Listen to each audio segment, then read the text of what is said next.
تعالوا بينا نعمل ألذ كحك عيد.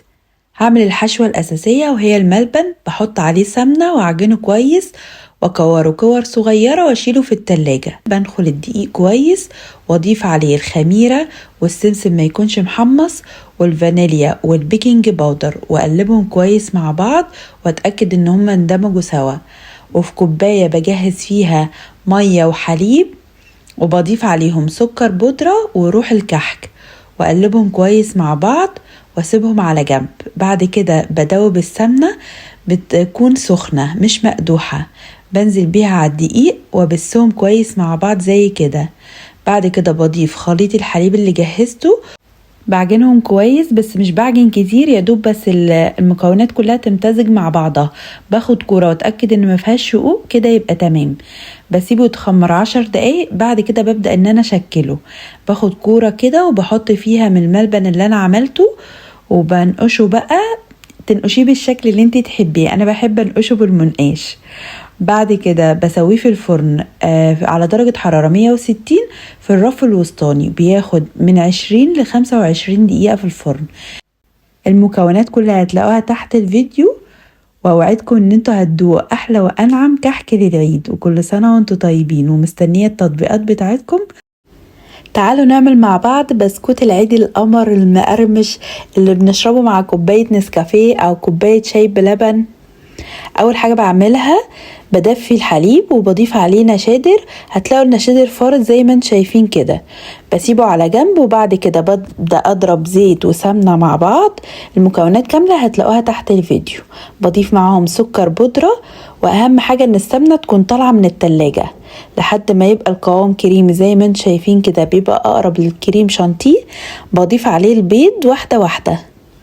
بعد كده بضيف الفانيليا اللي انا هستخدمها فانيليا بالبرتقال، بتبقى خطيرة مع البسكوت ده، هي بتبقى بطعم البرتقال. وبضيف كمان طعم للبرتقال او اللي هي روح البرتقال، هتلاقوها عند مستلزمات الحلويات وعشان اعزز النكهة اكتر بتاعة البسكوت. بعد كده بضيف الدقيق والبيكنج باودر، بضيفهم شوية بشوية. وضفت بعد كده بقى الخليط بتاع الحليب والنشادر، بس الكاميرا ما كانتش صورت. بقلبهم كويس مع بعض لحد ما تشكل عجينة بتكون زي ما انتم شايفينها كده. ببدأ اشكلها بمكنة البسكوت شوية بشوية. اختاروا الشكل اللي انتوا تحبوه والاقرب ليكوا. بعد كده بحطهم في الصواني وبدخلهم فرن متسخن على درجة حرارة 170. والتسوية يا بنحمشه شوية او بنطلعه فاتح. وكل سنة وانتوا طيبين. لو انتوا من عشاق السابليه يبقى كملوا الفيديو ده معايا. بحضر زبدة تكون في درجة حرارة الغرفة وبضيف عليها سكر بودرة. بخلطهم مع بعض لحد ما يديني قوام أشبه بالكريمة زي كده. بعدين بضيف عليه بضاية وصفار بضاية، وضفت كمان فانيليا يمتزجوا مع بعض كويس. وبعدين بضيف المكونات الجافة اللي هي نشا ودقيق وبيكنج باودر. المكونات كلها كاملة هتلاقوها تحت الفيديو. بغير لأداة الكف يتقلبوا مع بعض بس لكن مش بعجنهم كده. القوام بتاعي بيكون مظبوط زي ما انتم شايفين. بقسم العجينة نصين والفها في بلاستيك راب واشيلها في التلاجة لمدة ربع ساعة. وبعد كده بطلعهم افردها زي ما انتم شايفين بالطريقة دي بين ورقتين من الزبدة. السمك بيكون مظبوط رفيع.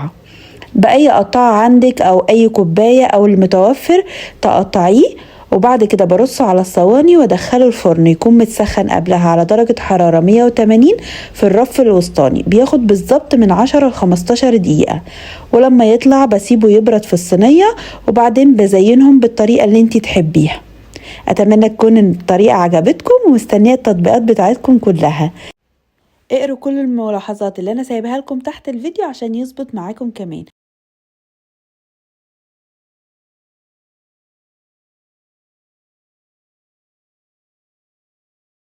ب4 مكونات بس. يلا نعمل ألذ معمول. اول حاجة بجيب دقيق بنخله كويس. استخدمت مخصص للكحك والبسكوت، ممكن تستخدميه متعدد. بعد كده بضيف عليه توابل معمول هتلاقوها عند العطار او في السوبر ماركت. وبضيف عليه تلت كوباية من الزيت النباتي وربع كوباية من المية. وبضيف عليه سمنة بلدي. ضفت كمان حليب مكثف محلى، لو مش متوفر عندكم هكتب لكم تحت الفيديو البديل ليه. وبأداة الكف بعجنهم كويس مع بعض لمدة 5 دقايق لحد ما يتكون عجينة ناعمة. هسيبها ترتاح لمدة ساعة في التلاجة. في الوقت ده بجهز الحشوة. انا منزلة عندي هتلاقوا فيديو كامل للحشوات بتاعة المعمول، بس هعمل النهاردة الحشوة بتاعة العجوة. استخدمت عجوة عليها ماء زهر وسمنة بلدي، وممكن نضيف توابل معمول. بعجنهم واكورهم بحيث تبقى الحشوة تلت والعجينة تلتين. بلفها بالشكل ده وبرصهم في الصواني، وببدأ ان انا اشكلهم. ببدر القالب بالدقيق كويس، وبعد كده ببدأ اشكل المعمول زي ما انتم شايفين كده. تسوية المعمول بتبقى على درجة حرارة 200. بشغل تحت وبشغل الشواية كمان في نفس الوقت عشان الرسمة تفضل ثابتة. بيطلع بقى بالشكل اللي انتوا شايفينه ده. اقروا تحت الفيديو التفاصيل اكتر للوصفة، ومستنية التطبيقات بتاعتكم. الغريبة من اسهل واسرع حلويات العيد اللي ممكن نعملها، وب3 مكونات بس. هستخدم كوباية من السمنة البلدي وتكون لسه طالعة من التلاجة، قوامها بيكون زي كده. بضيف عليها نص كوباية من السكر البودرة ويكون منخول كويس. نخلطهم مع بعض لحد ما يديني قوام كريمي أشبه للكريم شانتيه، بيكون زي كده. بعد كده ببدل المضرب بتاعي المضرب الكف، وبضيف عليهم كوبايتين من الدقيق، وبحط عليه رشة من الملح، وبضربهم كويس مع بعض لحد ما يكون عجينة مش مشققة. بحطها في التلاجة لمدة ربع ساعة، وبعد كده ببدأ اطلعهم واشكلهم بمعلقة صغيرة قوي عشان حجمهم يكون كلهم زي بعض، ويكون حجم صغير كده، لان هي بعد ما بتستوي بتفرش شوية. بحطهم في الصواني على طول من غير ما ادهنها، وبحط عليهم مكسرات او اللولي بتاع زمان ده، فاكرينه اللي هو كنا ناكله نحس ان احنا خارقين كده. بدخلها فرن متسخن على درجة حرارة 150. بتاخد من 10 ل 12 دقيقة بالظبط. لما بخرجها مش بنشيلها من الصواني، بسيبها لما تبرد خالص واتأكد ان هي كويسة ومظبوطة. لما بحط ايدي كده ما تطلعش عجين، وبتكون لونها من تحت ابيض زي ما انت شايفين كده دايبة.